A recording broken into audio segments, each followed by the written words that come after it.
What is happening, everybody? I am back after like 3 or 4 days, which is totally uncustomary of me to do so. So I hate to apologize, but what do I say? Pardon the extra delayed day in getting this review to you. Volume 9, Even an Immortal Can Die. Today, I started on Friday and finished it today. I had to do Marvel Preview number 10 today just because I was just completely exhausted yesterday. So, yeah. I was hoping to get it done by this weekend and then start Volume 10 today, but that'll be done tomorrow. Anyway. All right, guys. Even an Immortal Can Die, Volume 9, covering 1977 to 1979, the end of the 70s. Of course, the next one will be... The next one will also be 1979 into 1980, so we're going to be approaching the 80s soon with the Eternal Saga. This covers Thor number 260 to 280, and annuals 6 and 7, and Marvel Preview number 10, which is the black and white magazine that featured a Thor story.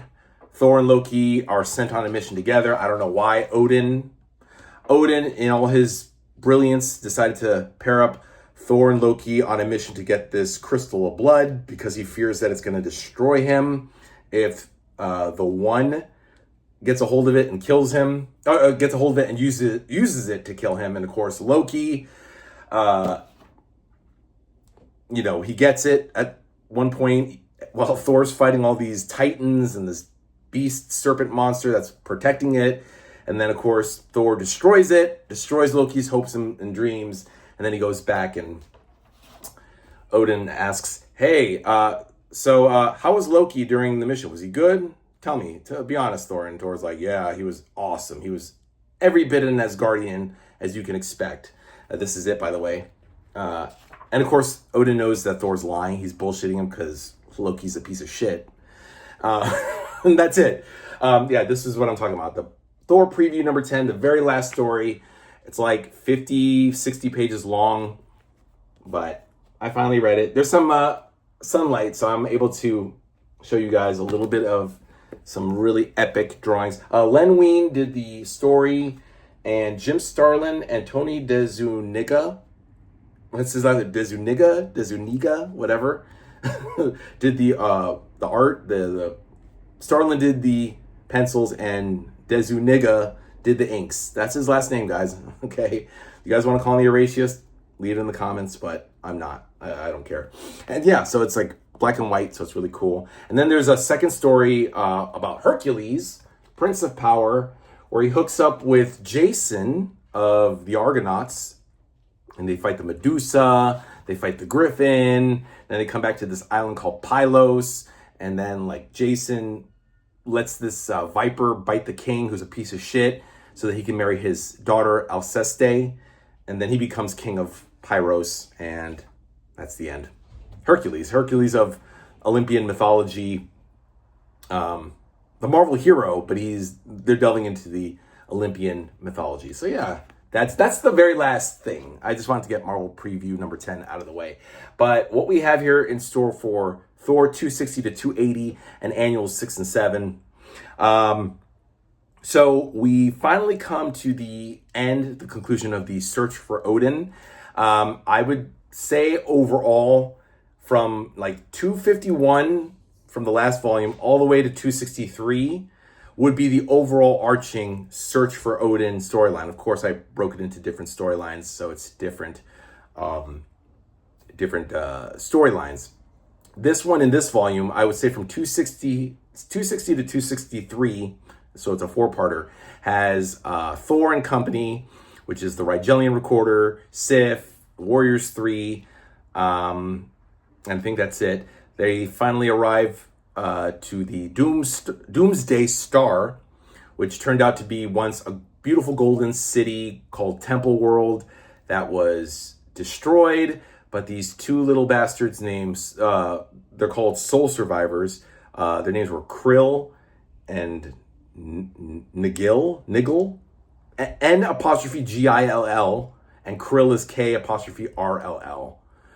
whatever. So these soul survivors had apparently kidnapped Odin when Odin was going from California, when he was Orin in California, and he decided at the end of volume 7, so after You Look Unchained, after the whole Egyptian gods thing in 240 and 241, when he went up back to Asgard, he got intercepted by these soul survivors, these two little peons, these aliens who managed to steal the all-father, all-powerful god of Asgard, Odin. They kidnapped him and used him for power to keep Temple World or the Doomsday Star, whatever, going. And so Thor and company find them, and they need a god. And they're killing Odin. They're killing him. They're draining him. Their whole MO is, okay, we need a god to power up our Temple World, our planet here. Okay, steal God. Okay, now use him as a power source. Okay, we're using it. Oh, he's draining. He's dying. Oh, let's discard it and get a new one. That's basically their MO. So they get Odin, power him up, power him down, actually, use him as their power source, kill him, and then prepare to discard him and get another god, I guess. That's basically what they do. And Thor's like, that's my father, bastards. So piss off. So yeah. And of course a fight ensues. At one point, Krill, I forget if Krill or Nagil, they get into this suit. I forget what it was called, but it has the Odin force within. So now Thor basically has to fight Odin's power within this thing that the soul survivors are encased in. One of them is, and of course, Thor surmounts all odds and wins. They all rescue Odin, bring him back to Asgard, and that leads us into 264 through 266, a 3-part storyline where they come back and find Loki in the throne because, of course, Loki's going to take every advantage possible to accede up to the throne or into the throne or on the throne and take over Asgard. But he has help in the form of the Enchantress and the Executioner. So now he has to deal with those guys on top of everything else. Of course, the Warriors 3, they help because Loki has his own 3 warriors in Crota, Snakar, and Magrath, who, I don't know if you guys read it or remember, they were in the Tales of Asgard series back in the 60s, who were with Loki, and they were conspiring to kill Thor and take over Asgard back then. So now he's got those 3 guys and the Executioner and the Enchantress. He has those 2 steal Odin's body, who's now in the Odin sleep because he's been properly drained and he needs to be restored. They don't bury him, but they take the body of Odin and put him in some catacombs underneath the Asgard. Of course, they get defeated. Then the Warriors 3 chase after Loki's 3, and then that's that. And that was okay story, like whatever. Then we get Thor Annual 6, which has Thor teaming up with the Guardians of the Galaxy.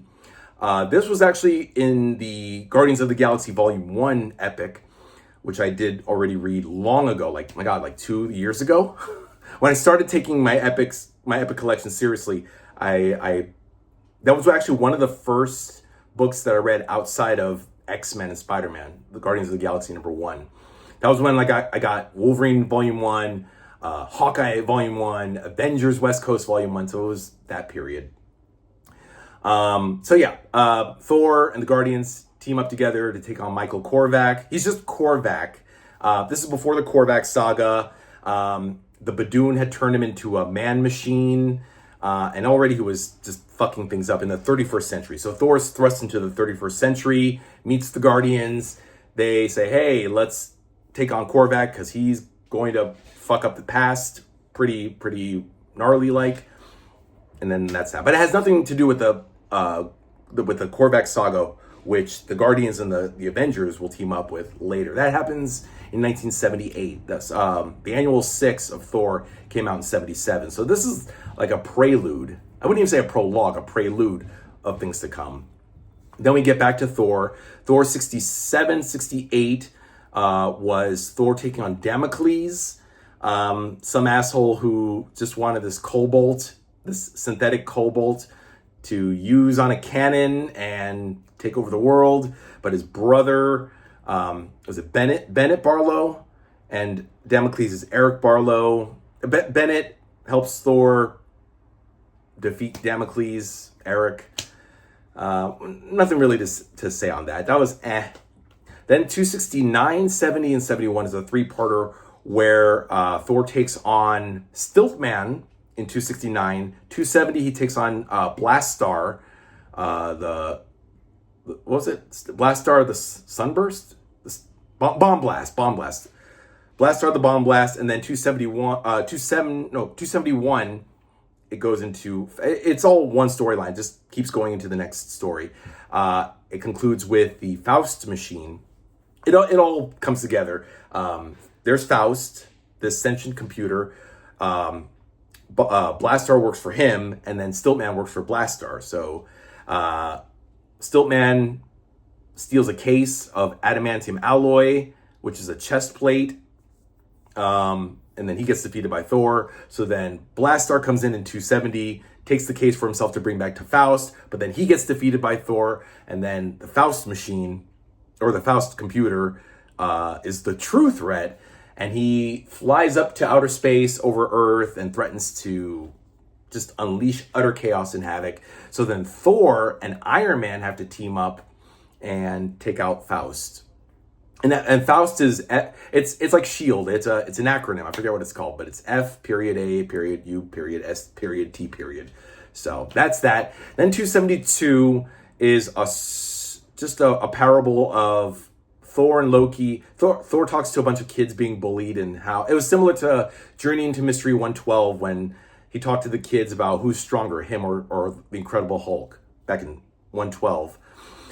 So here in Thor 272, he talks to another bunch of kids about the time he and Loki faced this storm giant named Skrymir, who taught them a lesson about being strong and mighty to prevent Ragnarok, mind you.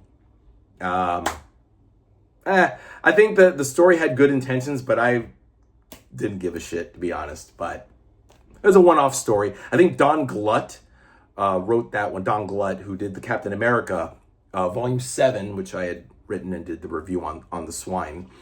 I didn't mention 260 to 271, the first 12 issues, is written and edited by Len Wein. We still have Len Wein, but this is it. 271 is done. We're done with Len Wein. And Walt Simonson does the pencils, which I got to tell you guys, it really modernizes. This is 1977, and already the book looks modern as all hell. And it's like totally 80s, 90s even, which I loved. A lot of dialogue. There's a lot of dialogue. Len Wein needs to he should have just cut that shit down. But I like the story. I love the stories. I love the artwork. So we're now in a modern age, even though it's still the Bronze Age of comic books. It's still the 70s. Definitely the artwork helped transform Thor itself, but also where comic books, not just Marvel, but DC also, just where comic books are going into the 80s. And I liked this, but it only lasts for 12 issues from 260 to 271. Just wanted to point that out. So 272, that's Don Glutt. Roy Thomas is now taken over for Len Wein. So now Roy Thomas is also writing and editing similar to Wein. And then at some point, Jim Shooter takes over. By the way, Jim Shooter, I don't know if you guys heard, but Jim Shooter passed away recently, I think last month. So I don't know. I mean, the guy did transform Marvel into a sturdy comic book enterprise into the 80s. I should actually recommend you guys look up his story, because he actually got fired in 1987 because he revealed a lot of shady shit that was happening with Marvel, which was actually pretty. I don't know if there was a documentary, but I know there's a YouTube video where Jim Shooter talks about discovering how Jim Galton and all these people were the higher ups at Marvel in the 80s were doing some shady shit, some shady stuff. Let's put it that way. Trying to clean up my vocabulary. Shady stuff. That's a little off topic, but yeah, I recommend you guys looking up. I just bring that up because yeah, Jim Shooter recently died, and he takes over Thor in this volume as the consulting editor, while Len Wein and Roy Thomas are writing and editing. Now we have 273 to 278, which is the 6th part, and this is actually from 274 and 276, just so you guys know. So Thor in 273, oh no, actually at the end of 272, after he tells the parable about Skrymir, he hooks up with Harris Hobbs again. You're probably wondering, who the fuck is Harry Hobbs? Harry Hobbs was, back in the 60s, the reporter guy who, when he first fought the Absorbing Man around 114, of Journey into Mystery 114, 115, 116, Thor had taken this reporter to Asgard, and who subsequently forgot, lost his memory, didn't even remember. It's like, okay, whatever. Initially, Thor had brought this guy Harris Hobbs to Asgard, and that was when Absorbing Man and Loki were trying to take over Asgard. Again, I don't know if you guys... This is volume 2, by the way. If you guys want to look back on my volume 2, when Titans Clash video, maybe I should like put that video like boop right there or up there. I don't know, at the end. But yeah, so check it out. It's volume 2. So this guy comes back, and it's now 10 years later, but in our time, not in Marvel time. And he's like, "Hey, Thor, remember me? I'm Harris Hobbs. Listen, I'd like to run a TV special on Asgard. Can you help a brother out?" And Thor's like, "No, absolutely not. The old Father Odin would say no. Nay." He would say nay. He said nay. Nay to thee. But miracle upon miracles. Thor takes the Faust machine from 271, brings it up to Asgard for some unknown reason. I guess to discard it, but he takes it to Asgard. And there inside is Hobbs and 2 camera dudes. Joey, who is actually this fucker right here, and this guy Red Norville, who, by the way, this Red will become the new Thor, but I'll get to that in a second. A lot happens in this 6-part storyline from 273 to 278, but it was awesome, like an awesome epic. I mean, it goes back to the well of the whole Asgard, Ragnarok, Doomsday, Earth, all that stuff. You know, the Doomsday on Earth, Doomsday on Asgard. But it was still good. Only instead of, the Odin sword, if the Odin sword gets pulled out of its scabbard, instead of that, it's now, if Baldur dies, then Ragnarok will happen. And that's why we have this. This is 274. And it's funny, even an immortal can die actually is about Odin. I think it's I forget what issue it is. I think 262 is the title, Even an Immortal Can Die. Let me look. Yeah, 262 is Even an Immortal Can Die. And Odin does die, but of course he comes back, because Odin's gonna Odin. He can't die, he's the All-Father. But then, if you look at this, then maybe Even an Immortal Can Die means Baldur. So, Baldur, it's crazy because 273 and 274 has Loki. Oh, I didn't mention, but as a result of the 264 to 266 storyline with the Enchantress and the Executioner, in 267, Loki is found guilty, and Odin exiles him on Earth, takes away his memory, takes away his powers, and he's a derelict. He's a homeless bum. And then by 273, he manages to get Hobbs to tell him about these dreams he's been having. So now Hobbs has been having Asgardian dreams about the Midgard serpent, Ragnarok. It turns out it's been implanted in his brain by Hela. And she's involved in the storyline too. Hela. So then Hobbs manages to get Loki his memory back, his powers back, and then Loki fucks with everybody. But then Thor manages to... It was weird because he was exiled. He was found guilty by Odin. Odin and Sif took off while Thor was on Earth. Oh, a lot happens. Okay, so then Thor comes back, chases off Loki. Mind you, again, he was exiled, but he's back. Odin comes back after an adventure in Hell. He goes to Hell, has a face off with Hela and Vala, the prophetess who predicted Ragnarok would happen. He picks up this blind guy, a blind god named Hodor, on his eight-hooved, as they say, not eight-legged, but eight-hooved steed named Sleipnir, the legendary eight-hooved Sleipnir. Sleipnir, that's how it's pronounced. Then Loki conspires to give Hodor an arrow of mistletoe. Mistletoe is the only thing that will kill Balder. Because Balder's like, hey, everybody, throw your swords and shields, or not your spears, your swords, your spears, anything you got, even arrows, shoot them at me. Guess what? I can't die. I mean, he basically challenges everybody because, and then, okay, wait. So then Sif returns also with the goddesses of Asgard. And that includes Frigga, who is Odin's wife. And even Loki has a wife named Sigyn. Sigyn, whatever. I know I'm pronouncing correctly because I looked it up.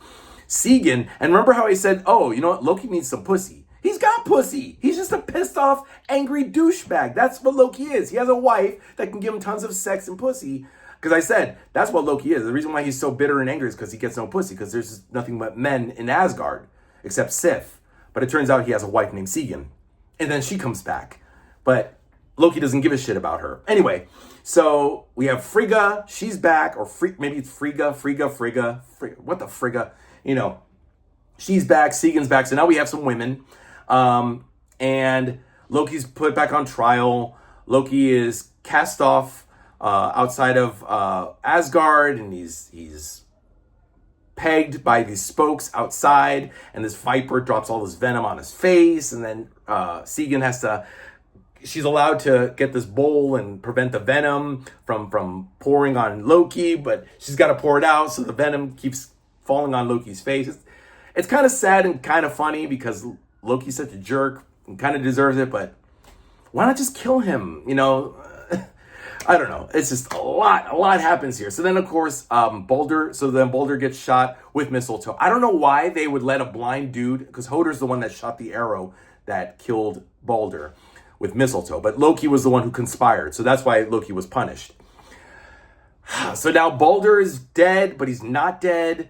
Hela hasn't claimed his soul, so then they keep him in this Odin shield. Odin has to keep him in this Odin shield, or he'll die. And then that's what will bring Ragnarok. So meanwhile, Hela is bringing all the trolls and the giants and the not Fafnir. Oh, was it Fafnir? No, the Fenris wolf.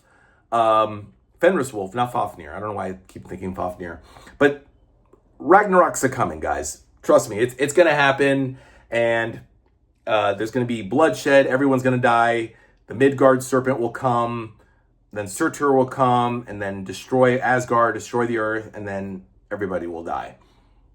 That's pretty much it. But long story short, it all gets prevented. Odin casts a spell to trick everyone into thinking Ragnarok has happened, but meanwhile it hasn't. And then Hela and her forces retreat. Loki was, getting tormented by the Viper. And then Thor gets banished to Earth. Yeah, that's it. He's banished and exiled from Earth because he again refuses to stay in Asgard. Odin's like, everyone's staying in Asgard, and that's final. But Thor's like, no, fuck you, Dad. I'm going back to Earth.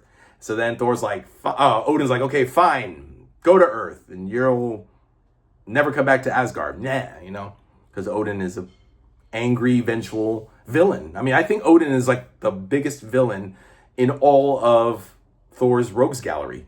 That's just my opinion. So Thor goes back to Earth.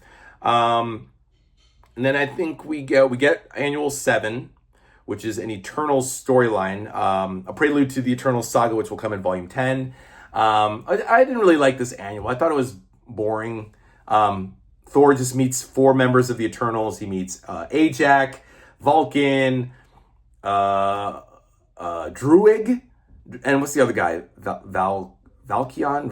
I forgot his name, but it's in my posts if you guys. By the way, I had to do the posts in 2 parts again because a lot of shit happened, guys. So please forgive me. Please like both posts, part 1 and part 2 of the breakdown of each issues, because there was just a lot I had to cram in there.